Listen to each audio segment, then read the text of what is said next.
But I would like to welcome my next guest into the Navigant Credit Union Broadcast Center. I do have Bob Billington with the Blackstone Valley Tourism Council around the corner, and I appreciate your coming in. This is the studio. This is where it happens. This is fabulous. Isn't it great?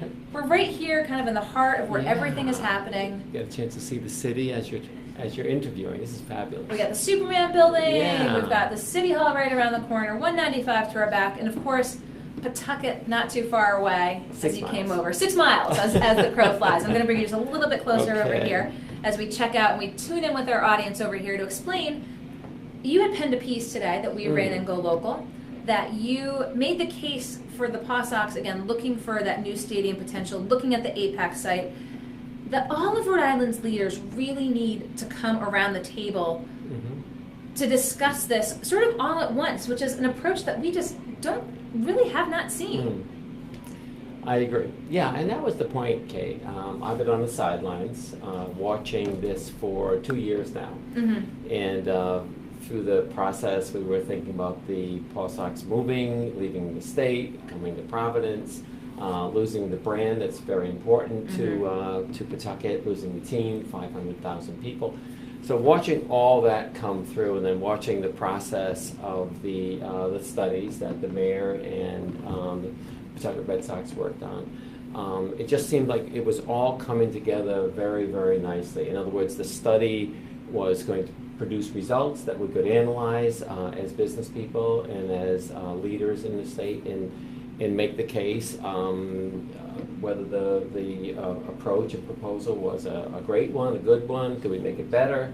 I thought that's where we were, but it appears like everyone is at separate tables, and which is unfortunate because we've got some amazing leadership, the governor, the speaker, the president of the Senate, the Pawtucket Red Sox, Mayor Grebian, all great people, and I just feel that if we could get around one table, we might be able to work this out. And I hate to see a season go by. I hate to see a year go by.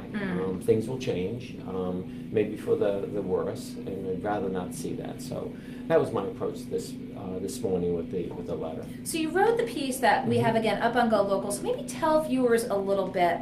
What was your reaction when you saw the original proposal that had come forth? Now, you made the case when you said folks should all come to the table that, okay, hash it out, say what's good about it, say what's bad about it, but at least all be there around the table. But what was your reaction when you first saw the proposal that was put forth? Well, the numbers are large, and it seemed like we were in the 11th hour, under pressure to make decisions, and that's always a hard place to be.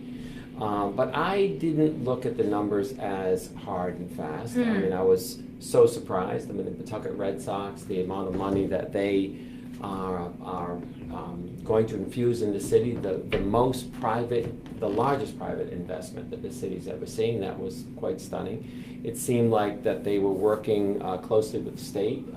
Somehow, I'm not sure if it was going to be through the legislature, through bonding, revenue bond.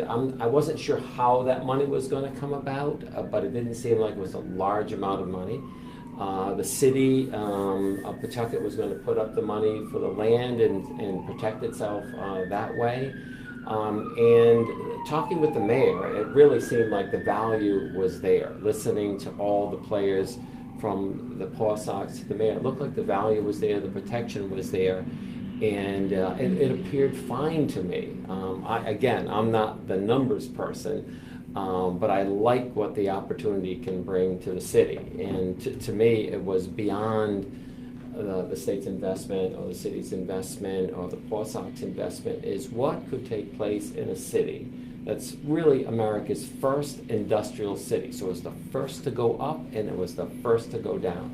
And it's been sliding economically backwards since the 1930s. This could be an opportunity. So to me, if we could make that investment and open up that waterfront, and this could be the first waterfront investment, private investment, in 20 years. The city invested $2 million and created an amazing pier. That was a public investment, but no private investment, and they've been seeking that for 2 decades. But going back to the private investment Sure. front, when the proposal came out, a lot of the pushback that we've heard from folks is, again, it's a group of collective billionaires, and why don't they foot the bill? And they make the case, well, this is just how the arrangements are made. What do you have to say when you hear from folks who make that argument? I think it's a fair argument, and that's what I mean when I say come to the table, and that's what business people do. They sit around the table, and they'll go back and forth until we can come to that right arrangement. I think that the governor is incredibly smart in these areas. The speaker, the president of the Senate, Larry Lucchino, Mayor Grebian, you've got great people. I think if we could hash that out, and if it's not exactly right, tell us what is better. So I'm for trying to get the deal just right. I am not for staying in separate corners, and simply if we could get into one room, I think we could do the right thing for Rhode Island, and that's what I think we have to be thinking about. Do you think at this point, again, May 31st, having heard what we heard again last week, it happened so quickly, the governor was supportive of the plan, then everything turned, then Senate President Ruggiero said not going to happen this session, then Mayor Grebian goes up to the State House and says, hey, we're really making the case for this, but kind of since then, again, legislation's been introduced, but we're here at May 31st. Now, things that we have heard from Mayor Grebian and other folks are, look, the POSOCs are kind of giving us till July before, going out and really courting other places, which we know they've been in all along. Could, again, getting everyone to the table, as you say, I don't want to say go back to the drawing board, but, is there a sense, do you get a sense from folks, do you get a sense from leaders that there's a willingness and an appetite to say, okay, how do we make it work now, not just, oh gosh, it didn't work, and we have to just put this down for now? We have to move to the point where we say, is this the right thing for Pawtucket? Is it the right thing for Rhode Island? Is it the right thing for our taxpayers? I think that answer could come if we can get around the table, but the longer we stay away, the time is ticking. I don't like being under pressure making a decision. I'm not very good at that. But it just seems like we've got great people in all corners. If we could come together, we may be able to figure this out and tinker with it until we get it just right, and all parties become happy. There are naysayers. We get that. I understand that, and I hear them, and I want them to be heard. They need to be heard. But I think around that table that could take place. So again, do you think, could we possibly have, again, that fall session? If we're here on May 31st, what do you, again, see that appetite, and do you think that there could be sort of that plan B? I don't know if there's a plan B, and I hope that there is. I don't know of it. If there is, I don't know of it.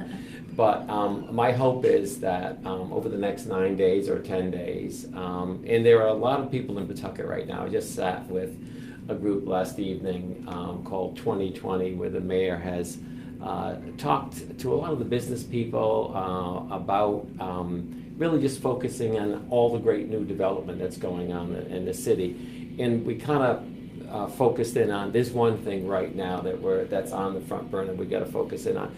And there's so many people that are eager to see an arrangement made. And again, I'm not great at the numbers, but I am good at seeing that the discussion is not as focused and as inclusive as it needs to be. And if we could just do that, I think I'd feel satisfied that we did the people's business. So you've made that appeal. Again, the piece by Bob Billington is on Go Local. You can read right now. When did you pen it? Was it a stream of consciousness? I started on Friday. I started on Friday and finished this morning, actually. Yeah, actually last night, and then did a little bit of touching up this morning. But yeah, it's just important, and again, I respect all the leadership that we have from the private side and the mayoral side and the state side, and I think they're all trying to do the right thing. To me, I think that table could make all the difference, and if we could take the next 9 days and sit there, and I think we could probably come up with something that's presentable.